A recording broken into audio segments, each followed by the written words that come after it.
So another great one has passed on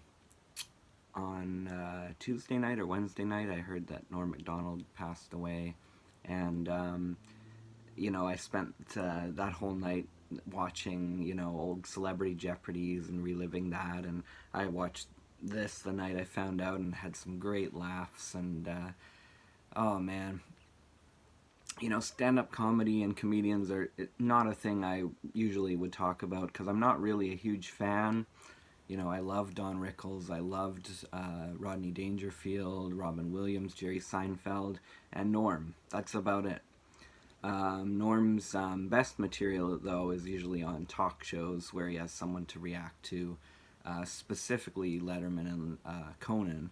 And I remember when I was in high school, staying up watching Letterman, and when it said Norm Macdonald on the banner, that's when you knew you'd have a great show, right?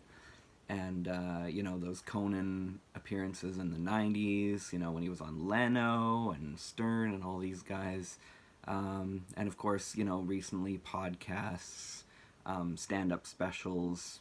Of course, I haven't got to see those, but I have seen quite a bit of his stand-up, mostly thanks to YouTube. Basically, when I was in middle school or high school, middle school, pre-YouTube, we used to find all these Celebrity Jeopardies on SNL.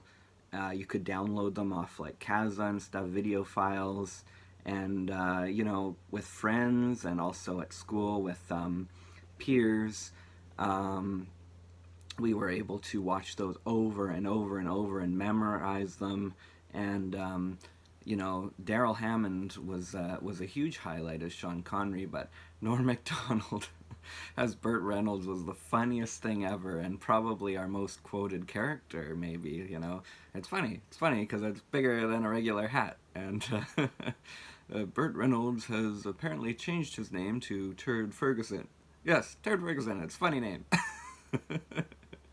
And my buzzer's broken and all that. And man, over and over we watched those, and they never got old. And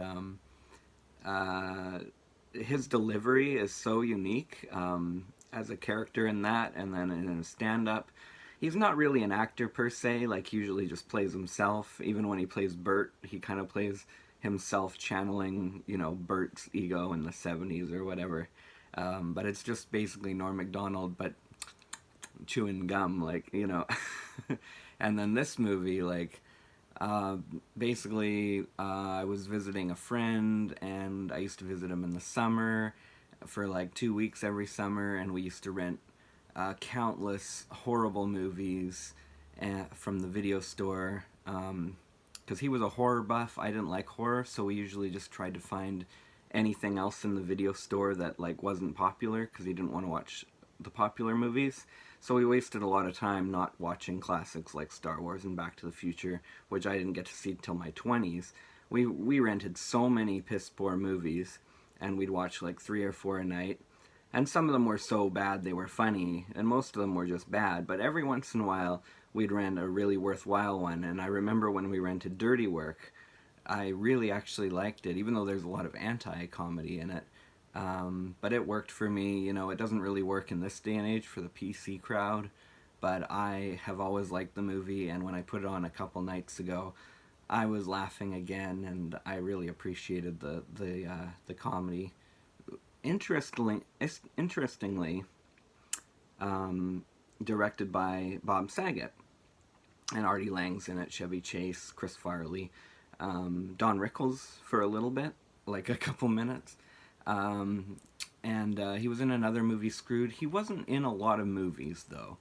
I remember seeing Screwed, and then I think that was the last kind of starring role. So he only got 2. He did get sitcoms, though. I remember watching The Norm Show, and The Norm Show was kind of just like any old sitcom. It was kind of like Drew Carey's show, but with a slimmer budget, I guess.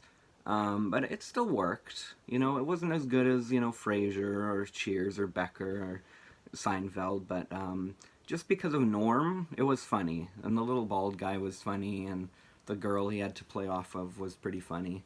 But really, it only succeeded because it was Norm, and it was Norm's delivery, and he was such a slacker on the show and he shouldn't have been likable, but just because it was Norm playing it with a smirk, he was likable.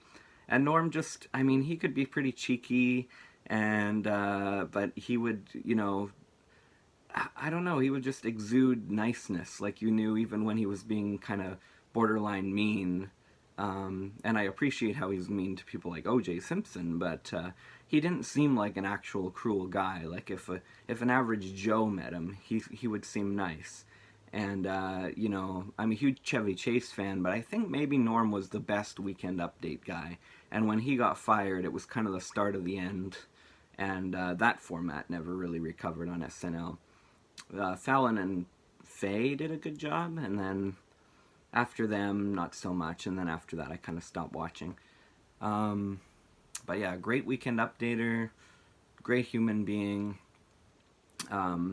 great comedian in movies, even though I'm not going to say great actor, because he's not really that, and sitcom star, and yeah, just, you know, look up those old Norm MacDonald, Conan O'Brien's if you haven't, or just anything, Celebrity Jeopardy, and, man, the laughs will live on at least. You know, it was such sad news. He was 61 years old. He had cancer for 10 years, and he just didn't want to tell anyone because he wanted them to keep laughing at his jokes.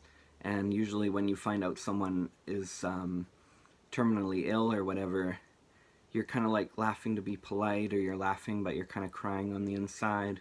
And he wanted, you know, those hearty belly laughs. He didn't want people to feel sorry for him.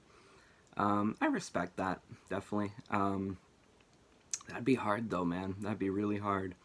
Yeah, so just pour one out for Norm, and man, I'm gonna keep watching his stuff because it's so frickin' funny, you know. The moth story and the, oh my god, the chairman of the board. So yeah, rest in peace, Norm. You were such a great guy and great comedian. Most unique delivery in comedy ever. All right, much love, everyone. Peace out.